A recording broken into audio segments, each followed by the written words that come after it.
Right, morning.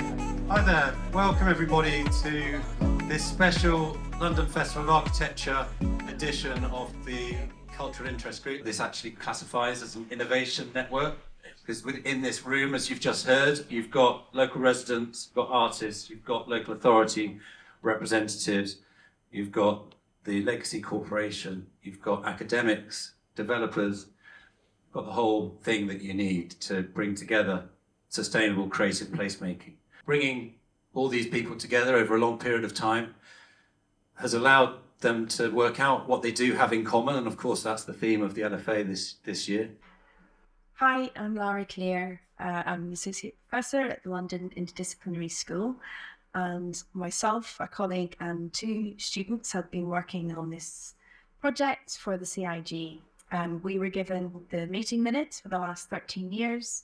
We used a bit of AI, we used a bit of coding, and then some data structuring to enable us to see how many people were in each meeting, what were the key themes that came up in each meeting, and then who talked to who. I think overall this demonstrates in a very dynamic way just what the CIG has achieved in the last 13 years. So 13 years of meetings, that's meetings in the hundreds, that's a lot of data. So hopefully by putting all of that data on a timeline, it kind of allows us to kind of look back at the kind of rhythm and intensities of the meeting, the themes that were discussed, and the types of conversations that were taking place. It's also, I should say very quickly, it's something that came in part out of coming to these meetings and getting to know Will and discovering through the CIG the sheer diversity of entrepreneurial activity going on here on the park, social and economic entrepreneurship.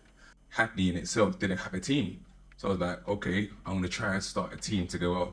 Everyone's like, you can't just start a team, just come out of prison.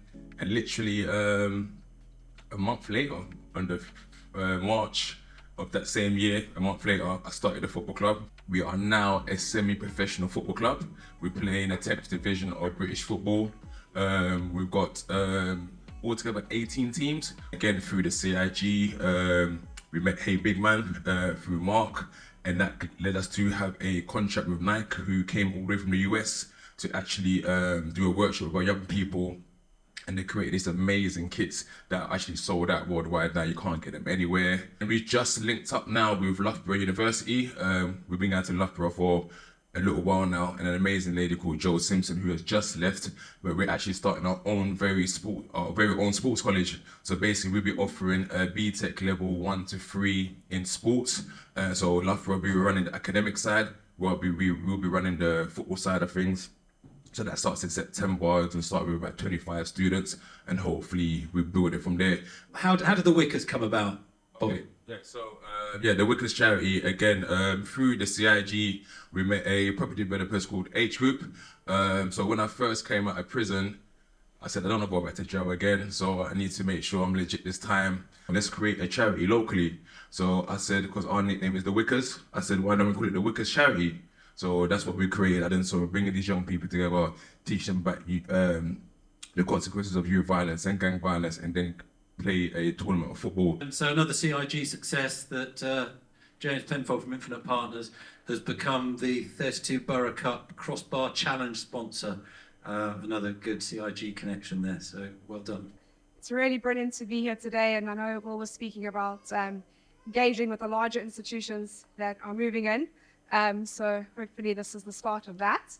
We aim to develop creative economy as a key driver of inclusive and sustainable and dynamic growth. And the UK is actually one of the global leaders in this area. These are our stats from last year. So as you can see, we have a big international reach. Yeah, please do come and speak to myself and Neve if you're interested in finding out more. It feels like a real understatement to say that I felt like I learned so much here, and that this still remains such an influential and kind of like really inspiring creative network and area. I think what I just really learned here, and what has really just like stuck with me, and what I feel I've taken to Thamesmead is this real sense of protecting and fighting for creative spaces, for creative industries.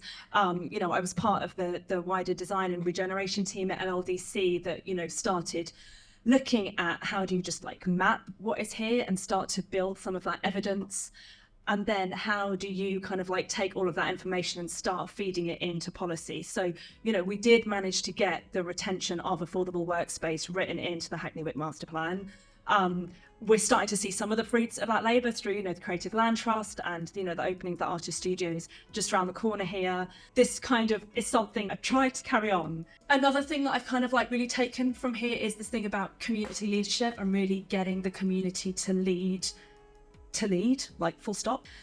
And then I moved over to LLDC as head of arts and culture there. And this was very much about then starting to kind of like open the park back up again to the local communities and starting to bring that kind of cultural programme in. We worked with East London Dance, with the Yard Theatre, with like local artist commissions. I remember very vividly some of the early CIG meetings being asked, why are more local artists not being commissioned for the big permanent artworks? And so that's what we then kind of like tried to address through this.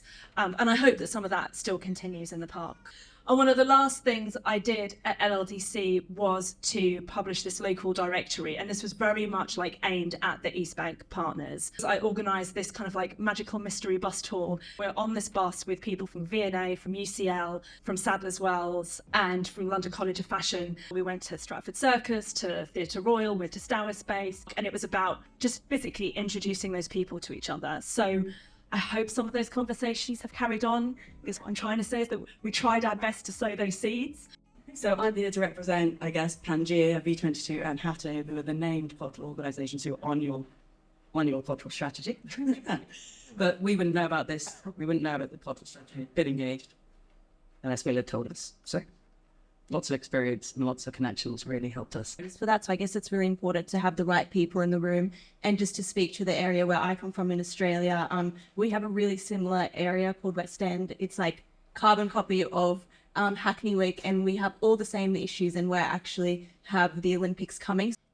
CIP really was born in Hackney Wick. Creative Wick have been instrumental in introducing us to lots of different groups. And it came about from a mutual desire from us and from local people to create shared value through our project. We came up with a list of benefits on some of our projects for local people, worked up in partnership with local people.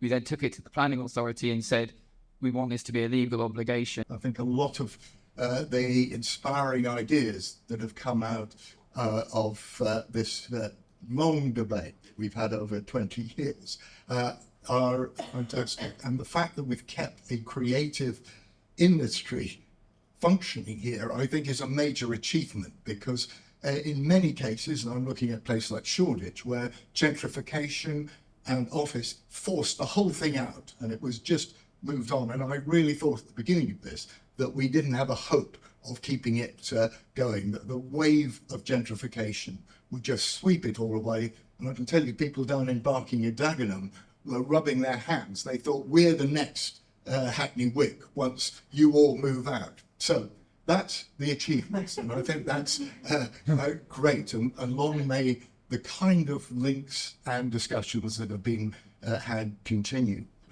And for goodness sake, I do make an appeal to you. Please reach out into the local community. Wick Award will play its role in helping you to do that, so that you genuinely participate in building a community and not a self-serving, isolated area of middle-class enjoyment. I think obviously we could do with more resources to do more, but it was interesting actually. Jill set up the Hackney Wick Town Hall when she was the CIG Vice Chair, because we were always looking to get a community-facing version of the CIG up and running that could take place in the evenings when people could attend when they weren't at work. And it's been fantastic to see the town hall meeting go on beyond your move to Bristol and taken over. So I didn't realise I had roots here, but I found really quickly. And equally, the CIG gave me new roots and allowed me to be in a place to see and meet people from all different kinds of creative agencies and disciplines working here. What I found at the CIG was a place to be, so a place to be with other creative professionals, but also it gave institutions and organisations and councils and councillors a way of connecting with local people in a way that they would not have had resources to do otherwise. But it's also is a place for prototyping new ideas for me, very particularly. And I've seen lots of things start here and blossom because of the connections between things that have happened. And so for me, I managed to prototype a new type of creative business incubation service, which is now my second business. And it's now a business that's actually, you know, standing up and working with lots of different collaborations over in the west of England, and now looking to do more work internationally. I couldn't have done that without being here, or without those chances to try that out. Equally, I've got to start to do other ideas, like Hackney Wick Town Hall, because we had that very issue that this was a particular community, and over the bridge and outside of this area were other parts of East London, where I come from, and to make some connection with them. And what is really glorious is that you get to start something, and then it gets taken up by the Wick Award, who've seen it grow and have brought in lots of young people to facilitate the sessions and make it really work.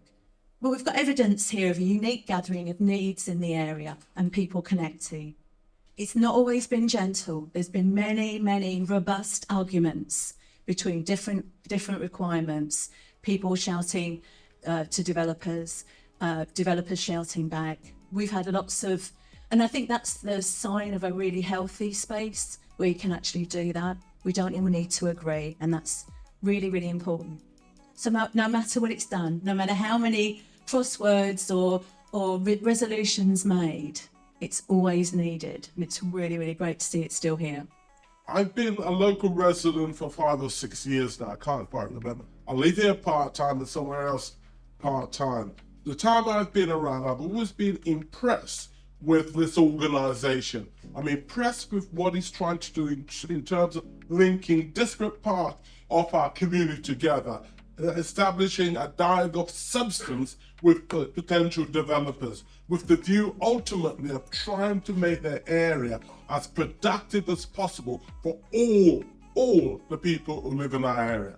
I think the CIG so far have made a significant impact. There's a great deal more to do. And I think I should really congratulate all those who are responsible for the CIG for making this thing happen. Thank you very much, William. Very kind words. Of course, it's nothing